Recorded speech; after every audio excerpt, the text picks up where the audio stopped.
Hello friends, कैसे हो सारे।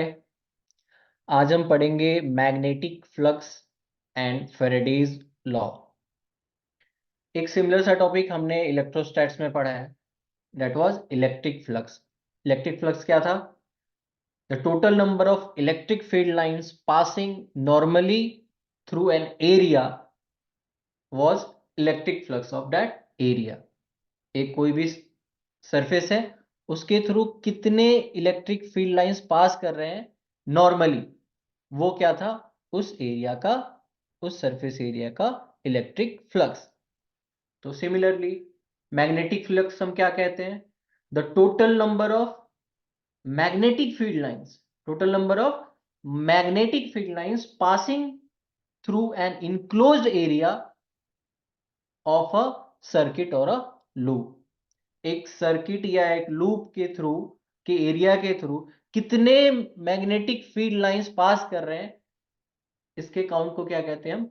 Magnetic flux. ठीक है, तो स्क्रीन में शेयर कर लेता हूं।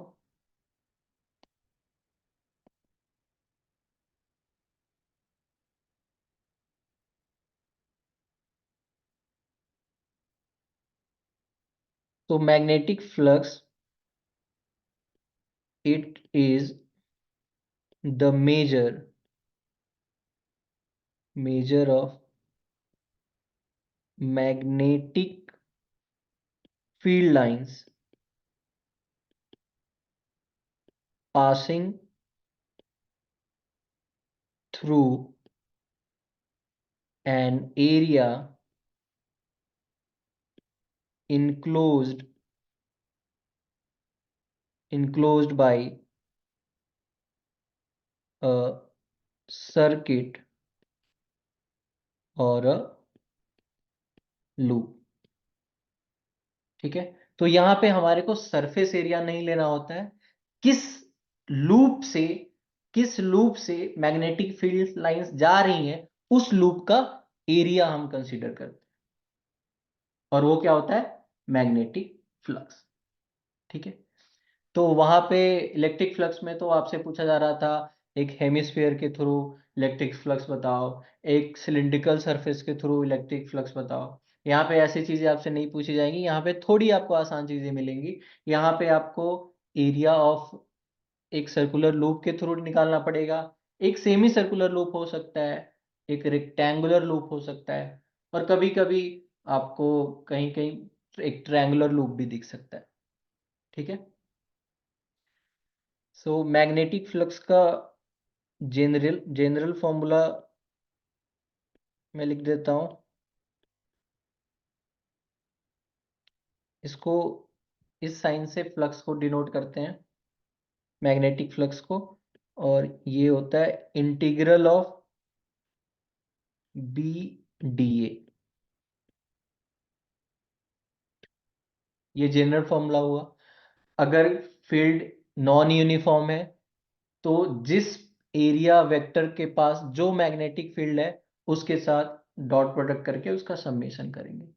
अगर कोई एक सीट है, अगर कोई एक ऐसा एरिया है जिसको बहुत ही छोटे छोटे पार्ट्स में हमने अगर डिवाइड कर दिया, तो हर एक छोटा पार्ट एक इनफाइनाइट स्मॉल पार्ट जैसे बिहेव करेगा, और हर एक पार्ट का अगर अलग अलग एरिया है, और उसका, उसके करस्पॉन्डिंग मैग्नेटिक फील्ड भी अगर अलग है, तो हमारे को इंटीग्रेशन करना पड़ेगा, एंड सो ऑन। ठीक है, तो if we divide area enclosed by a loop into infinite parts, that is dA1, dA2, dA3 and so on, और इसके करस्पॉन्डिंग जो मैग्नेटिक फील्ड है, d B one, d B two, d B3 and so on. तो हमारे को total magnetic flux निकालने के लिए हमारे को इंटीग्रेशन करना पड़ेगा। ठीक है। अब ये फ्लक्स का जो यूनिट होगा ये होता है वेबर। ठीक है। अब जब हम फ्लक्स निकालते हैं, बी डॉट डी ए कर रहे हैं, तो यहाँ पे तो एक कॉस थीटा आएगा। Cos theta means angle between magnetic field vector and area vector के बीच का जो एंगल होगा उसको हम कॉस के अंदर रखेंगे फॉर कॉस थीटा। ठीक है। तो उस एंगल को हम ऐसे रखते हैं कि एरिया वेक्टर को हम ऐसे रखते हैं कि वो एंगल जो बने वो अक्यूट हो। बस इसलिए रखते हैं, सारे लोग रखते हैं तो इसलिए हम भी रख रहे हैं। बस एक ही फायदा होता है इससे कि हमारे को नेगेटिव वैल्यूज नहीं मिलती। और हमारे को खामखा क्यों नेगेटिव वैल्यूज चाहिए? जब हमारे को पॉजिटिव वैल्यूज मिल रही हैं तो हमें नेगेटिव की जरूरत ही क्यों है? अगर कभी जरूरत पड़ गया या मजबूरी हो गई कि हमें नेगेटिव वैल्यू लेना है, मतलब एंगल जो मैग्नेटिक फील्ड वेक्टर और एरिया वेक्टर के बीच में अगर हमारे को एंगल ऑब्ट्यूस रखना ही पड़ेगा तो रखेंगे, कोई दिक्कत नहीं है।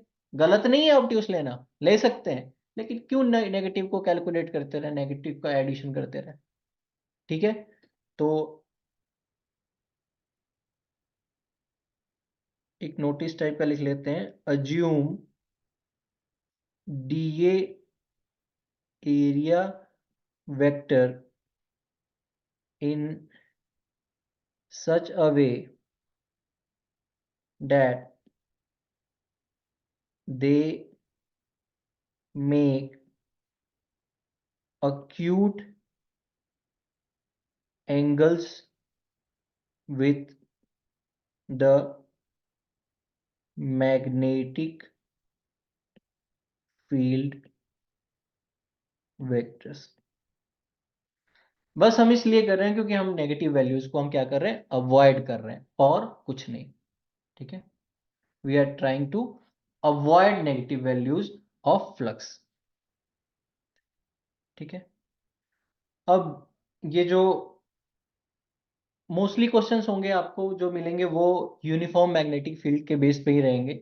ऑलमोस्ट 80% ऐसे क्वेश्चंस होंगे जिसमें फील्ड होगा यूनिफॉर्म होगा।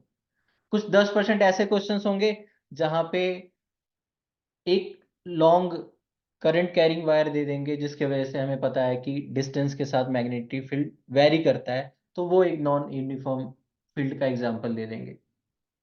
और कुछ 5-10% ऐसे क्वेश्चंस होंगे जहां पे एक इक्वेशन दे देंगे जिसके थ्रू मैग्नेटिक फील्ड वेरी करता है। जैसे कहीं पे दे दिया b equals to a plus B X, और ये k कैप दे दिया कि जो मैग्नेटिक फील्ड है इस रेट से चेंज हो रहा है इस रीजन में।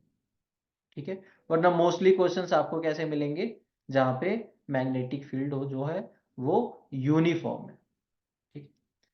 तो अभी हम पढ़ते हैं इन अ यूनिफॉर्म मैग्नेटिक फील्ड।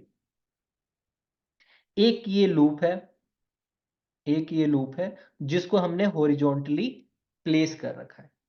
ठीक है। अब इसका एरिया वेक्टर तो दो डायरेक्शन में होगा, इस डायरेक्शन में मैग्नेटिक फील्ड गिवन है। अब एरिया वेक्टर को हम दो साइड ले सकते हैं, या तो इसको वर्टिकली अप ले सकते हैं या फिर वर्टिकली डाउन ले सकते हैं। ये दोनों में से कोई ले सकते हैं और दोनों सही है। हम बस कोई कंफ्यूजन ना हो नेगेटिव क्वांटिटीज को डील करने में, तो हमने क्या करा कि एरिया वेक्टर को ऊपर रखा जिससे ये एरिया वेक्टर और मैग्नेटिक फील्ड का जो एंगल होगा ये अक्यूट मिलेगा। ठीक है। तो अगर यहाँ पे हमारे को कोई बोले कि भाई फ्लक्स निकाल के बताओ, तो हम कहेंगे बी डॉट ए कर दो, फ्लक्स निकल जाएगा। दैट इज बी ए, और दोनों के बीच का एंगल थीटा है तो कॉस थीटा, ये हमारा फ्लक्स हो गया।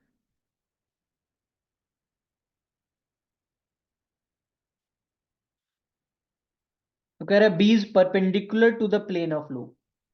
बी मैग्नेटिक फील्ड जो है ये प्लेन ऑफ लूप के परपेंडिकुलर है। तो ये बी तो आपका फिक्स्ड है कि ऊपर की तरफ है। ए को आप या ऊपर रख लो या नीचे रख लो। ऊपर रखोगे तो बी और ए के बीच में 0 डिग्री एंगल बनेगा, वही हम करेंगे। नीचे रखते तो 180 बनता, माइनस खामखा मिलता। ठीक है, तो हम बस अवॉइड करेंगे। यहाँ पे हम फ्लक्स लिखेंगे B into A into cos 0 degree, that is B A. Third case में क्या है, मैग्नेटिक फील्ड जो है वो लूप के प्लेन के परपेंडिकुलर है। लूप का प्लेन ये रहा और इस प्लेन के परपेंडिकुलर इधर है। ठीक है, अब एरिया वेक्टर हमने इधर ले लिया। देख रहे हैं मैग्नेटिक फील्ड और एरिया वेक्टर के बीच में एंगल कितना बन रहा है, 90 डिग्री। तो अगर हम यहाँ पे फ्लक्स निकालने आए तो B into A into cos 90 degree, that is 0। तो हमारे को फ्लक्स जो मिलेगा 0।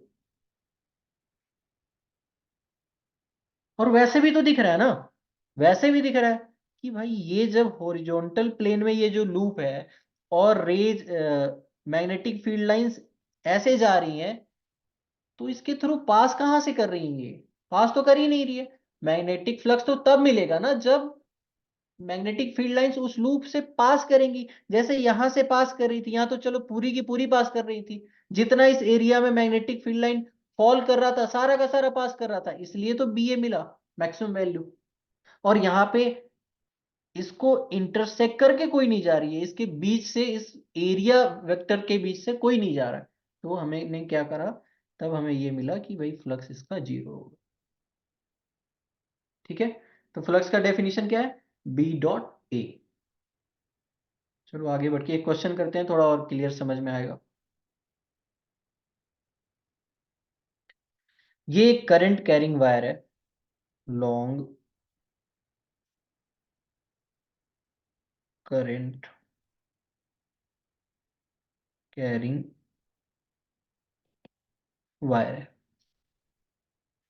ठीक है, अब कह रहा है कि इस ये जो लूप है जिसकी लेंथ एल है और विड्थ बी है, तो इस लूप के थ्रू कितना फ्लक्स पास करेगा। फ्लक्स क्यों पास करेगा, पहले ये कोई बताए। फ्लक्स इसलिए पास करेगा क्योंकि अगर ये करंट कैरिंग वायर है, करंट कैरिंग वायर है, तो ये अपने सराउंडिंग में मैग्नेटिक फील्ड क्रिएट कर रखा है। तो इस लूप के through magnetic field lines pass कर रही हैं, इसलिए यहाँ पे हमारे को फ्लक्स मिल रहा है और हम कैलकुलेट करेंगे कितना फ्लक्स मिलेगा। पहले बताओ कि राइट साइड, लूप के राइट साइड में डायरेक्शन ऑफ मैग्नेटिक फील्ड कैसा होगा। तो राइट हैंड थंब यूज करेंगे, करंट के डायरेक्शन में थंब को रखेंगे और उंगलियों को क्या करेंगे, कर्ल करेंगे। उंगलियों को कर्ल करेंगे, राइट हैंड थंब को कहाँ रखेंगे, करंट के डायरेक्शन में उंगलियों को कर्ल करेंगे। जिधर कर्ल करेंगे उधर मैग्नेटिक फील्ड। तो यहाँ पे अगर हम देखें तो यहाँ पे into the plane magnetic fields हमारे को मिल रही है एवरीवेयर। क्या, और लेफ्ट हैंड साइड में आउट ऑफ द फील्ड। क्या मैग्नेटिक फील्ड हर जगह सेम रहेगा, बिल्कुल नहीं। सेम क्यों रहेगा, करंट कैरिंग वायर से जितना डिस्टेंस होगा उस पर डिपेंड करेगा मैग्नेटिक फील्ड। तो सेम नहीं रहेगा। तो डायरेक्ट हम बी इंटू ए नहीं कर सकते, area of this loop into B नहीं कर सकते, क्योंकि बी इज नॉट कांस्टेंट। ठीक है, चलो किसी एक लाइन पे तो कांस्टेंट होगा, बिल्कुल एक लाइन पे कांस्टेंट होगा। मतलब अगर मैं यहां से यहां से एक्स डिस्टेंस पे एक लाइन ड्रॉ करूं, तो इस पूरी लाइन पे मैग्नेटिक फील्ड सेम रहेगा, हाँ बिल्कुल सेम रहेगा। इस लाइन का हर एक पॉइंट इस लॉन्ग वायर से फिक्स डिस्टेंस पे है, तो मैग्नेटिक फील्ड सेम रहेगा और सबका डायरेक्शन भी इनटू द प्लेन रहेगा। ठीक है, ये तो समझ में आ गया। लेकिन पूरे फ्लक्स का तो नहीं रहेगा, फिर अब क्या करोगे। चलो कुछ ना कुछ तो करेंगे ही। अब मैं ये कर रहा हूं कि यहां से एक्स डिस्टेंस तो हमने ले ही लिया था। अब डीएक्स लेंथ की मैंने एक स्ट्रिप ले ली, डीएक्स लेंथ की हमने क्या ले ली, स्ट्रिप ले ली। और जो डीएक्स है वो बहुत छोटा है, बहुत छोटा है, negligible as compare to X. तो हम मान सकते हैं कि यहाँ पे और यहाँ पे मैग्नेटिक फील्ड सेम है, ऑलमोस्ट सेम है। ठीक है, क्योंकि ये dx बहुत छोटा है तो हम मानेंगे इस स्ट्रिप पे जो मैग्नेटिक फील्ड होगी वो सेम होगी, वो कांस्टेंट होगी। ठीक है, तो इस स्ट्रिप के थ्रू फ्लक्स निकाल के दिखाओ। चलो भाई कोशिश तो करते हैं।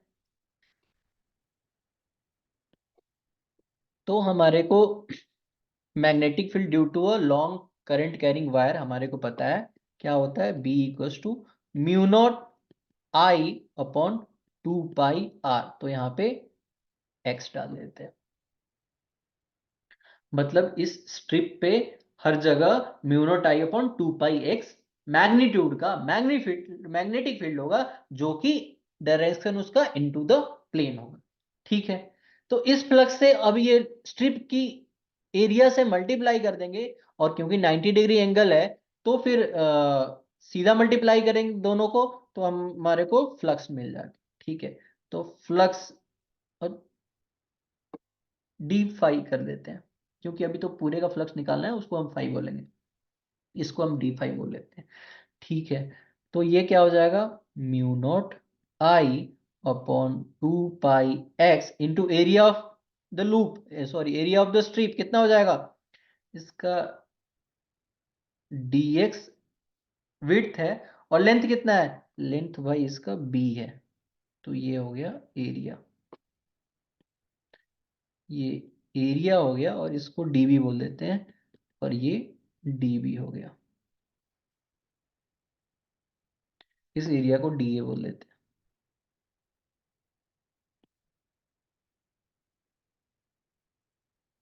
ठीक है, और एरिया वेक्टर को हमने इनटू द प्लेन ले लिया, एरिया वेक्टर को इनटू द प्लेन लिया, और into the plane magnetic field है, दोनों के बीच का एंगल 0 हो गया, cos 0 1, तो हमारे को डी फाई मिल गया, डी फाई मिल गया mu naught I upon 2 pi x B D x. अब इसको हम अगर इंटीग्रेट कर देंगे कहां से कहां तक, इसको 0 से फाई तक कर दो, और इसको, इसका लिमिट कहां से कहां पुट करें, x कहां से कहां तक वेरी कर रहा है, x यहां से यहां तक वेरी कर रहा है। ठीक है, तो यहाँ पे हम क्या करेंगे, x इक्वल्स टू ए, और यहाँ पे x equals to A plus L. ठीक है, तो यहाँ पे हम lower limit a, upper limit a plus L डाल देते हैं। अब इंटीग्रेशन करो, फाई की वैल्यू क्या मिल जाएगी, 0 से फाई इंटीग्रेट कर दिया, डी फाई को फाई मिल गया। अब ये इसमें सारे कांस्टेंट को बाहर कर लो भाई, म्यू नॉट आई बी 2 पाई, ये सारे कांस्टेंट है, कोई नहीं चेंज कर रहा, वेरिएबल क्या बचा, dx अपॉन एक्स, इसका इंटीग्रेशन कहाँ से ए प्लस एल तक कर दो। ठीक है, करते हैं, mu naught I B upon 2 pi dx upon X, integration क्या होगा, log X, lower limit a, upper limit a plus L, क्या मिलेगा, mu naught I B upon 2 pi log of A plus L minus log of A. और इसको अगर हम simplify करेंगे तो फाइनली हमारे को मिलेगा mu naught I B upon 2 pi log of A minus log of B, log of A upon B, तो ये A plus L upon A हो जाएगा।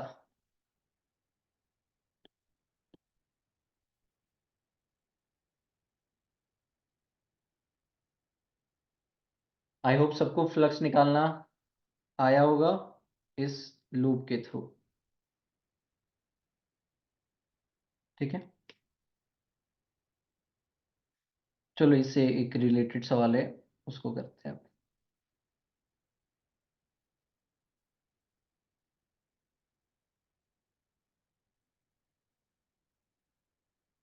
सेम लूप को हम रोटेट कर दे रहे हैं 90 डिग्री, कोई इसको ओमेगा नहीं दे रहे, इसको बस एक हाफ फ्लिप दे दे रहे हैं, इसके मिड पॉइंट से, इसके मिड पॉइंट से ये हो जाएगा हमारा इधर L/2, और इधर भी हो जाएगा L/2, तो इसके मिड पॉइंट से इसको हाफ फ्लिप दे दे रहे हैं। अब इसके थ्रू कितना फ्लक्स पास करेगा, जब हमने ओरिएंटेशन इसकी चेंज कर दी, तब ये कितना पास करेगा। तो अभी तो देखो यहां से मैग्नेटिक फील्ड लाइंस ऐसे पास कर रही थी, लेकिन जब ये सीधा हो जाएगा, अभी ये एक्स वाई प्लेन में है, मान लो जब ये वाई जेड प्लेन में आ जाएगा तब कैसा दिखेगा। चलो एक टॉप व्यू बनाते हैं, कैसा दिख रहा होगा। ये होगी वायर, और इसके सामने कुछ ऐसा दिखेगा ये, थोड़ा नजदीक कर लेते हैं, ऐसा दिखेगा।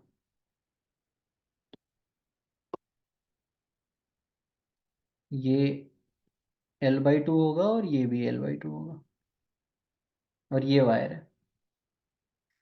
अब मैग्नेटिक फील्ड लाइन कैसी जा रही होंगी, मतलब टॉप व्यू में कैसा दिखेगा, तो कुछ ऐसा दिखेगा।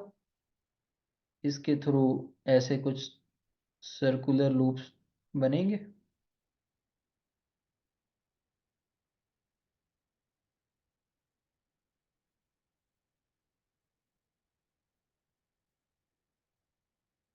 ठीक है, कुछ ऐसा दिखेगा।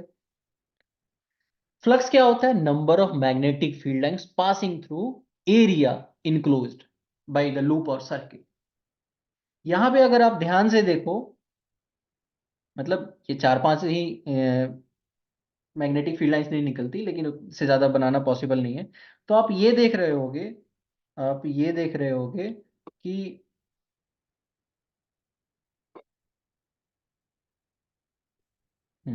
आप ये देख रहे होगे कि इस रेक्टेंगुलर लूप के थ्रू, इस रेक्टेंगुलर लूप के थ्रू ये जो लाइन एक साइड से एंटर कर रही है, ये दूसरे अदर हाफ से ये वापस निकल जा रही है।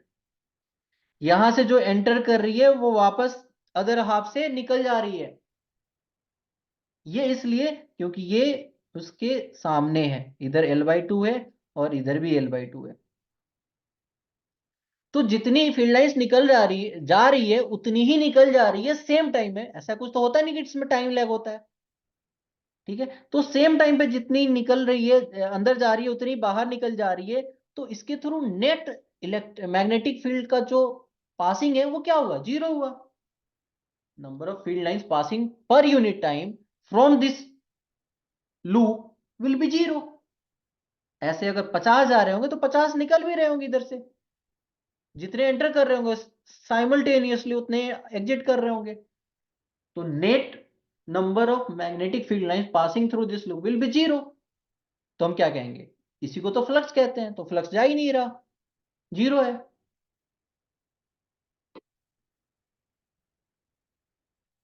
अगर आप ऐसे देखो इसको, आप इसको ऐसे देखो कि भाई ये मैग्नेटिक फील्ड लाइन का डायरेक्शन है, और यहाँ पे एरिया वेक्टर ये है DA, और ये मैग्नेटिक फील्ड लाइन का डायरेक्शन, तो इसको DB कर दिया। यहां से जब निकल रहा है तो ये DB हो गया, और एरिया वेक्टर भी तो यहीं पे रखेंगे ना, DA। क्यों भाई, अब तो कह रहे हो कि, तब तो कह रहे थे कि एक्यूट रखना है, तो यहाँ पे एक्यूट तो रख लिया, यहाँ पे ऑब्ट्यूज क्यों रख रहे हो। तब भी मैंने कहा था कि हम कोशिश करेंगे कि क्या करें, एक्यूट रखें। अब यहाँ पे एक्यूट हो ही नहीं सकता, तो हम गलती थोड़ा ना करेंगे कॉन्सेप्ट को। जब सेम प्लेन पे ये वाला साइड हमने एरिया वेक्टर डिनोट कर दिया, तो यही इसी प्लेन में यही वाला थोड़ा, यही वाला होगा ना एरिया वेक्टर, इधर थोड़ा ना एरिया वेक्टर को बना देंगे। तो अब ट्यूस आ रहा है तो आएगा, अब क्या कर सकते हैं, आए। लेकिन गलती से थोड़ा ना आ रहा है, इसको आना ही चाहिए। क्यों, क्योंकि हमारे को नेट फ्लक्स हमारे को जीरो दिख रहा है। तो यहां से भी तो हमारे को ये दिखेगा कि DB cos थीटा, और यहाँ पे DB माइनस कॉस थीटा।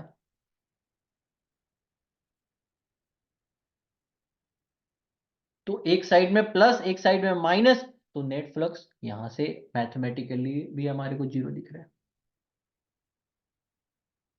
ठीक है, तो नेट मैग्नेटिक फ्लक्स क्या हो जाएगा यहाँ पे, जीरो। आई होप सबको समझ में आया हो ये।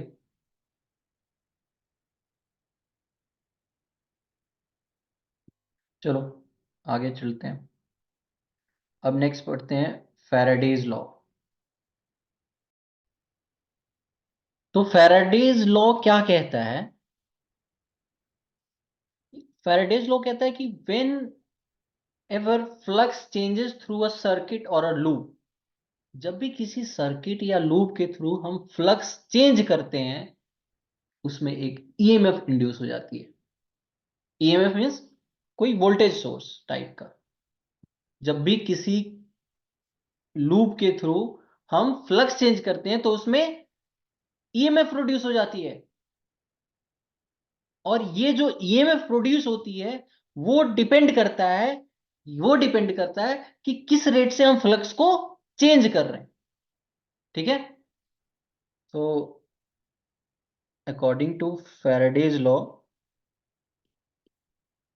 whenever we change the flux of a circuit or a loop, an EMF is induced in the loop। जब भी फ्लक्स चेंज करते हैं किसी भी लूप का, उसमें एक ईएमएफ प्रोड्यूस हो जाती है। ठीक है। whose magnitude depends upon the rate at which the flux is changing। तो फ्लक्स केवल चेंज करने से ईएमएफ नहीं क्रिएट हो जाती। जितना ज्यादा फ्लक्स चेंज कर देंगे उतना ज्यादा ईएमएफ नहीं क्रिएट हो जाएगा। किस रेट से फ्लक्स चेंज होगा उस रेट से ईएमएफ इंड्यूस होगी। ठीक है। तो बहुत ज्यादा फ्लक्स हमने चेंज कर दिया और बहुत टाइम ले रहे हैं तो ईएमएफ प्रोड्यूस बहुत कम होगी, क्योंकि रेट ऑफ चेंजिंग फ्लक्स बहुत कम हो जाएगा। और बहुत कम कम फ्लक्स है लेकिन बहुत फास्ट चेंज कर रहे हैं तो हमारे को ईएमएफ ज्यादा प्रोड्यूस मिलेगी। ठीक है। तो हम लिख सकते हैं EMF induced equals to rate of change of flux dt d phi upon dt। ठीक है। तो ऐसा फील होता है, we feel that a battery is connected to the circuit। Battery is connected to the circuit. इसका unit क्या होगा? EMF का यूनिट हमें पता है क्या होता है, वोल्ट। और फ्लक्स का वेबर। तो वेबर पर यूनिट सेकेंड हमारे को क्या मिल जाएगा, volt.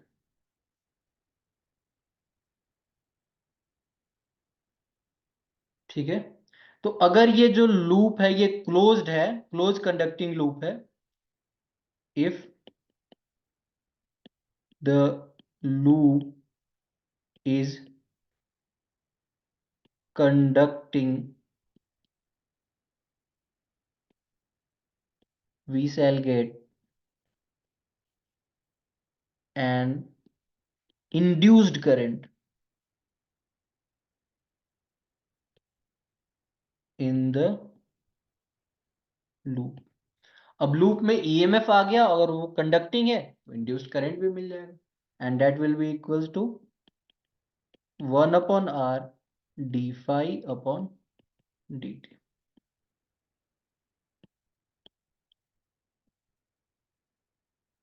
induced current will be 1/r d phi upon dt, where r is the resistance of the loop।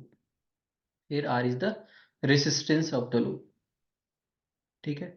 तो फैराडेज लॉ कहता क्या है कि भाई जब भी किसी लूप में आप फ्लक्स का चेंज करोगे, जब भी किसी लूप में फ्लक्स का चेंज करोगे, चेंज मतलब इंक्रीज कर रहे हो या डिक्रीज, कैसे भी, किसी टाइम पे कोई number of field lines pass कर रही है, अब उसके बाद उस फील्ड लाइन के पासिंग में नंबर ऑफ फील्ड लाइन जो पास कर रहे हैं वो डिफर कर रहे हैं, मतलब 100 कॉन्स्टेंटली पास कर रहे थे, अब हमने बढ़ा दिया 150 कर दिया, तो फ्लक्स का चेंज हो गया। तो फ्लक्स का चेंज होगा तो उसमें ईएमएफ प्रोड्यूस हो जाएगी।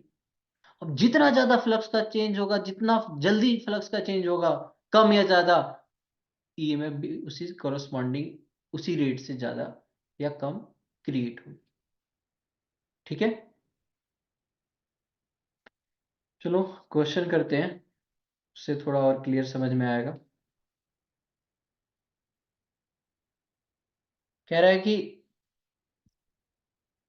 अगेन एक इनफाइनाइट वायर है और वहां से ए डिस्टेंस पे एक हमने रेक्टेंगुलर लूप रखा है एल इंटू बी साइज का, और हमने एक साइड को हमने वी वेलोसिटी दे दी है। ये जो आर्म है इसको एक वी वेलोसिटी दे दी है। तो कह रहा है if the loop is taken away from the long wire with velocity V perpendicular to wire, find EMF induce in the loop. कह रहा है कितना ईएमएफ इंड्यूस होगा ये बताओ। ईएमएफ क्यों इंड्यूस होगी, अभी तो पढ़ा कि फैराडेज लॉ में अगर किसी भी लूप के थ्रू फ्लक्स चेंज होगा तो उसमें ईएमएफ आएगी। अच्छा, इसमें फ्लक्स क्यों चेंज हो रहा है फिर? फ्लक्स इसलिए चेंज हो रहा है कि इस टाइम पे यहाँ पे मैग्नेटिक फील्ड कुछ और ही है, थोड़ी देर जब आगे चला जाएगा तो यहाँ पे मैग्नेटिक फील्ड कुछ और होगा, तो फ्लक्स चेंज हो गया। फ्लक्स चेंज करने के लिए क्या क्या चाहिए, या तो मैग्नेटिक फील्ड को चेंज कर दो, बी को चेंज कर दो, फ्लक्स चेंज हो जाएगा। एरिया वेक्टर को चेंज कर दो, फिर चेंज हो जाएगा।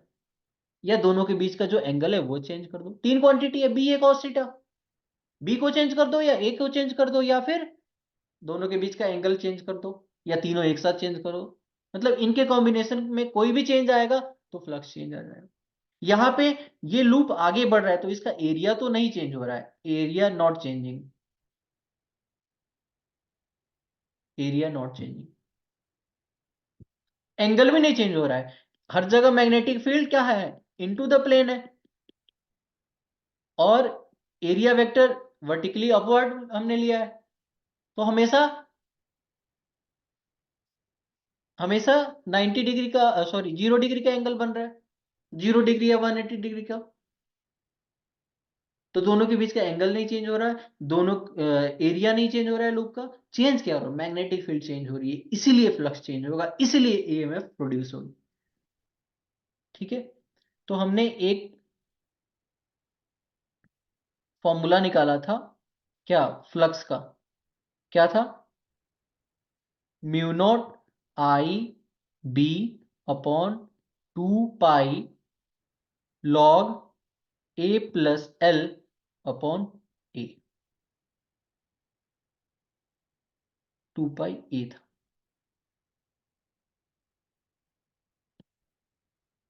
क्या था, mu naught I B upon 2 pi log A plus L upon ए।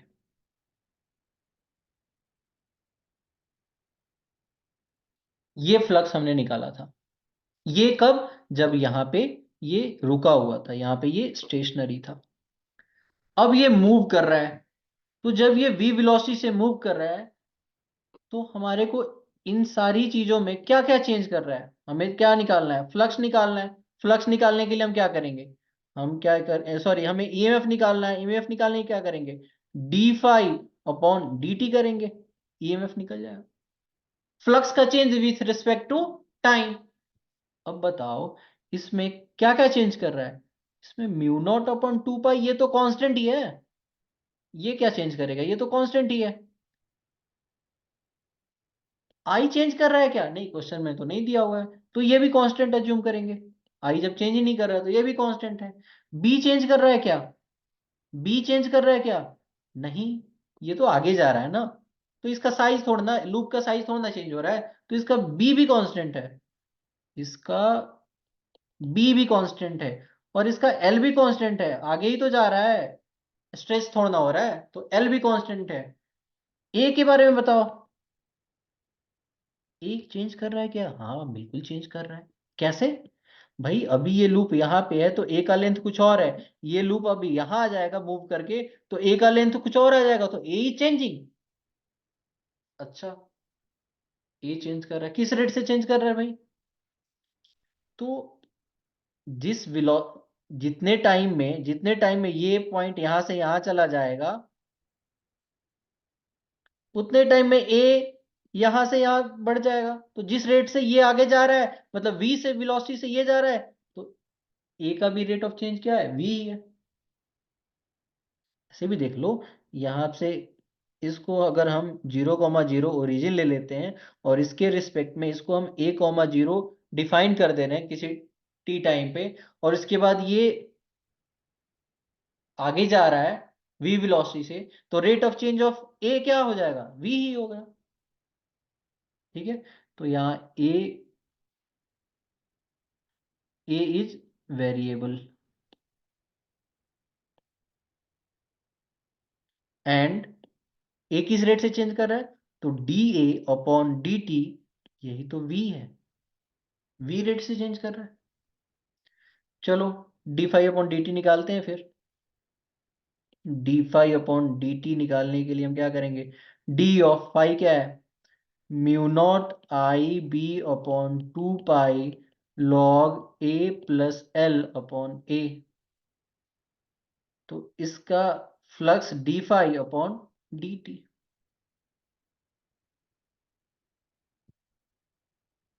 तो हमारे को क्या मिलेगा?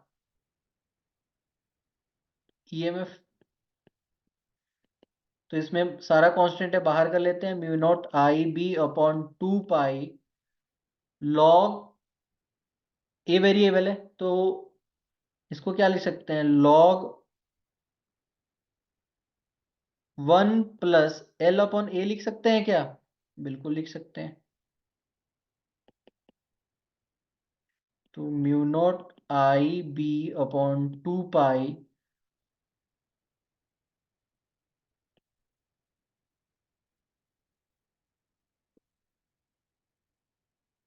लॉग एक्स का डिफरेंशिएशन 1/x, तो ये क्या हो जाएगा?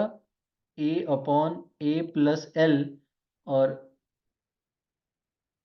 इसको डिफरेंशिएट करेंगे तो 0 + L A⁻⁻1 है तो -2 A², और ये माइनस आ जाएगा dA/dt।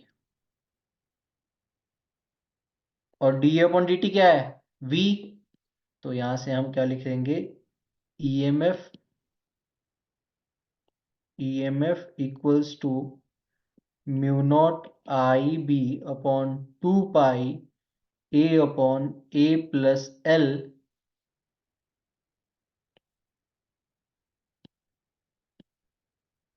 -L/A²।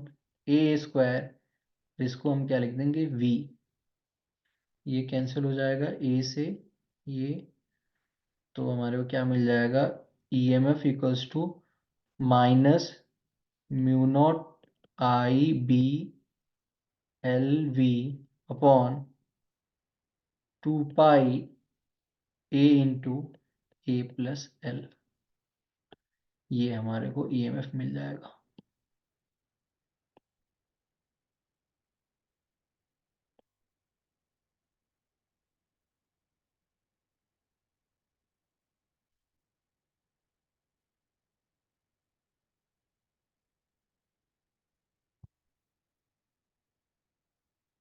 ठीक है, आई होप समझ में आए। इसी से रिलेटेड सवाल एक और है।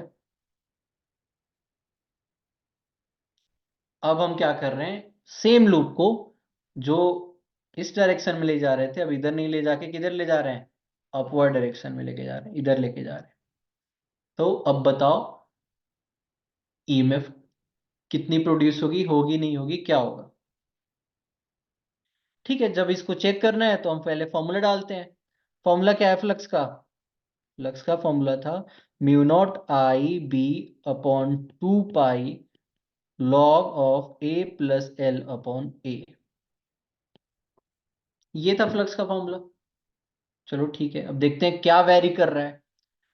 म्यू नॉट आई up sorry mu naught upon 2 पाई, ये तो भाई कांस्टेंट है, कुछ सोचना ही नहीं इसके बारे में। आई चेंज कर रहा है क्या? नहीं, कुछ नहीं दिया हुआ है तो कांस्टेंट है। बी चेंज कर रहा है क्या? बी ऊपर जा रहा है तो लूप का साइज थोड़ा ना चेंज हो रहा है, शेप थोड़ा ना चेंज हो रहा है, तो ये भी कांस्टेंट है। ठीक है। एल चेंज कर रहा है क्या?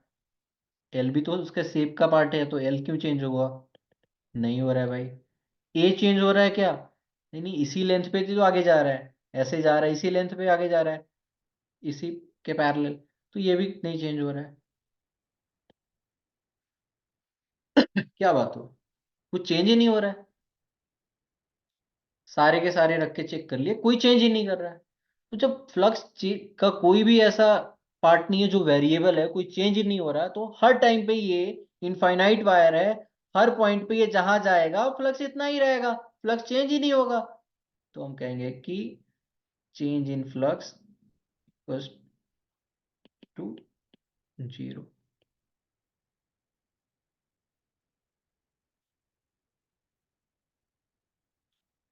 इसमें फ्लक्स 0 मिल रहा है। कहीं पे ऐसा नहीं हो रहा है कि number of magnetic field line जो इससे पास कर रही हैं वो वेरी कर रही हो, तो फ्लक्स हमारे को क्या मिलेगा? 0। तो हम इसको हॉरिजॉन्टल डायरेक्शन में ले जा रहे थे तो मिल रहा था, फ्लक्स चेंज हो रहा था और ईएमएफ प्रोड्यूस हो रही थी। लेकिन ऊपर ले जाएंगे तो ना फ्लक्स चेंज होगा, और जब फ्लक्स चेंज ही नहीं होगा तो ईएमएफ का आएगा। चलो ये क्वेश्चन देखो। ये क्या बात कर दिया, अब पहले तो एक इधर ले जा रहे थे, फिर अब वर्टिकल ले गए, अब तो बीच में ले गए, अब इसका क्या करें? अब कैसे जाएगा? अब कुछ ऐसे जाएगा, ये ऐसे जाएगा, तो अब इसका क्या करें? बहुत आसान है, बहुत आसान है, पूछो कैसे। तो हमें ये तो पता है ना कि इधर डायरेक्शन, इधर जाने से फ्लक्स चेंज हो रहा है और इधर जाने से नहीं चेंज हो रहा है। तो अगर इस वेलोसिटी का अगर मैं दो कंपोनेंट ले लूं, दो कंपोनेंट ले लूं, तो इधर आ जाएगा v cos थीटा और इधर आ जाएगा क्या? v sin theta. तो अब बताओ, क्या v sin थीटा की वजह से कोई फ्लक्स में चेंज आएगा? नहीं। सेपरेटली स्टडी कर लेंगे, कहेंगे भाई इसके वजह से तो आएगा, इसके वजह से कुछ फर्क नहीं पड़ेगा।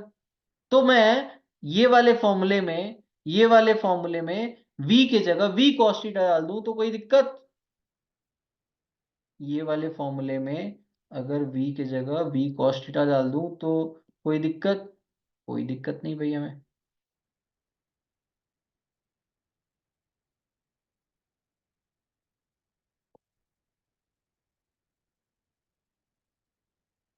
ठीक है, कोई दिक्कत नहीं।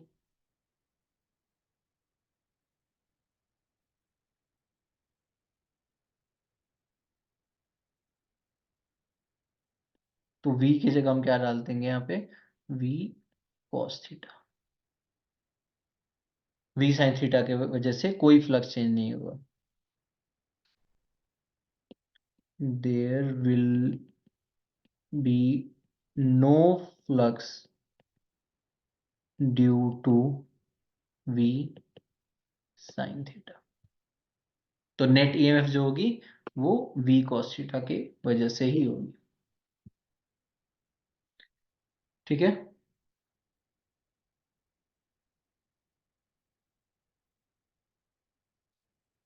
चलो अब ये देखते हैं, इसमें क्या करेंगे? अगेन फ्लक्स का फॉर्मूला लिखते हैं, mu naught I B upon 2 pi log A plus L upon A.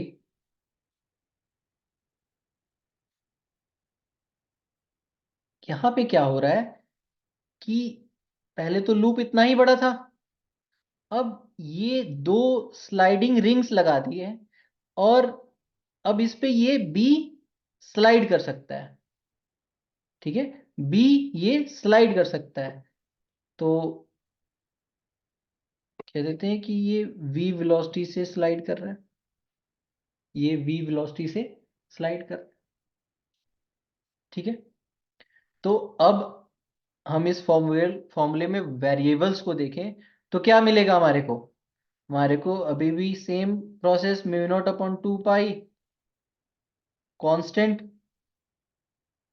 I, constant B, constant ये आगे जाएगा तो बी की लेंथ थोड़ा ना चेंज कर जाएगी, ये अगर स्लाइड करके यहां जाएगा और अब इतना, क्योंकि ये यहाँ पे फिक्स है, स्लाइड कौन कर रहा है, क्यू एंड आर स्लाइड कर रहा है, तो अगर ये आगे जाएगा तो बी की लेंथ तो वही रहेगी, तो बी भी कांस्टेंट है। लेंथ किसकी बढ़ रही है, एल की लेंथ बढ़ रही है, किसकी, ये एल अभी यहां है, जब ये स्लाइड कर जाएगा तो एल की लेंथ इतनी हो जाएगी, फिर आगे ऐसे, तो L is changing, L changing. और ए के बारे में देखो, ए तो पीएस का डिस्टेंस तो वायर से फिक्स है, तो A is also constant, A is also constant. तो अगर हम फ्लक्स निकालें तो हम क्या करेंगे, flux equals to mu naught I B upon 2 pi log, इसको A plus L minus log A ऐसे लिख सकते हैं, हाँ यहीं से तो इसको ब्रेक ऐड करके ए प्लस एल अपन ए करा था, ठीक है कर सकते हैं। तो D phi upon D T लिखेंगे तो क्या हो जाएगा, mu naught I B upon 2 pi log A plus L का differentiation 1 upon A plus L into D L upon D T, इसका तो ये जीरो ही हो जाएगा। और डीएल और डीएल किस रेट से चेंज कर रहा है, वी से, D L upon D T equals to V. तो हम फ्लक्स क्या लिख देंगे, D phi upon D T क्या लिख देंगे फ्लक्स, और ये mu naught I B upon 2 pi A plus L into D L upon D T को हम क्या लिख देंगे, वी, ठीक है, ये हमारा ईएमएफ हो जाएगा।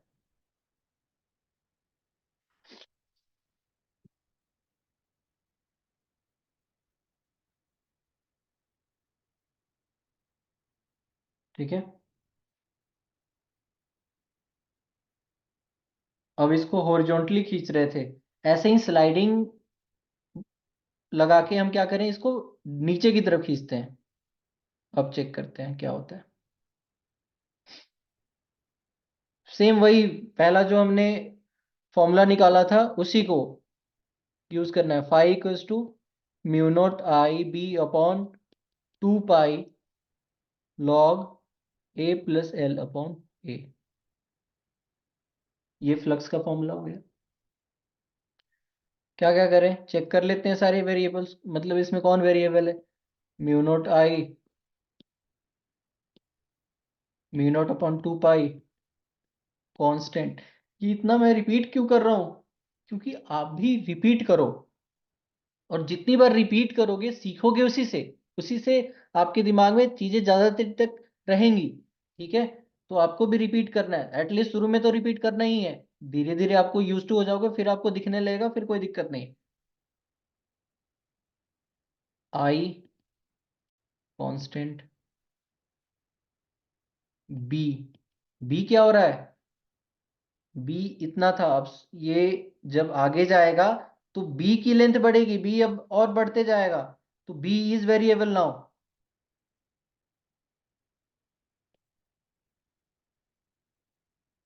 ए के बारे में, ए अभी भी फिक्स है। एल के बारे में, एल भी चेंज नहीं हो रहा है, तो इसमें केवल बी चेंज हो रहा है। तो ईएमएफ निकालने के लिए d phi upon D t करते हैं, क्या मिल जाएगा? Mu naught I upon 2 pi, B is changing, तो इसको d B upon D t लिख देते हैं, और बाकी तो कांस्टेंट है, तो log A plus L upon A as it is रहने देते हैं। D B upon D T क्या मिला था हमारे को?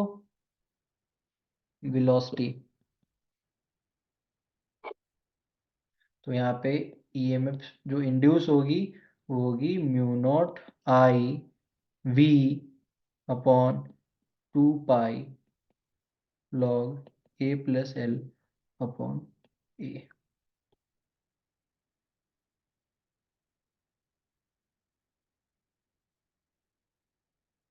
ठीक है,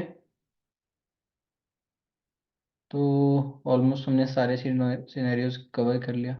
एक लास्ट में अब कह रहा है कि बाकी सब कुछ फिक्स रखा है, और हमने क्या करा है, करंट को चेंज कर दिया है। फ्लक्स के फॉर्मूले में क्या था?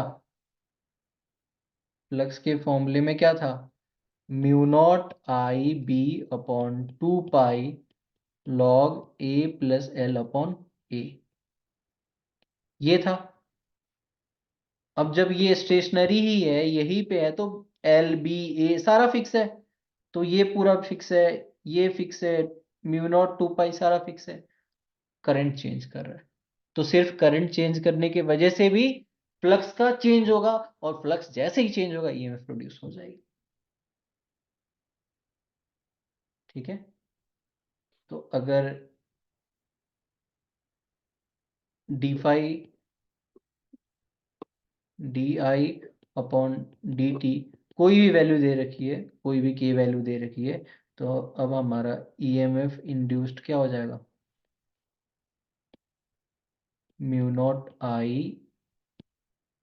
म्यू नॉट के B upon 2 pi log A plus L upon A.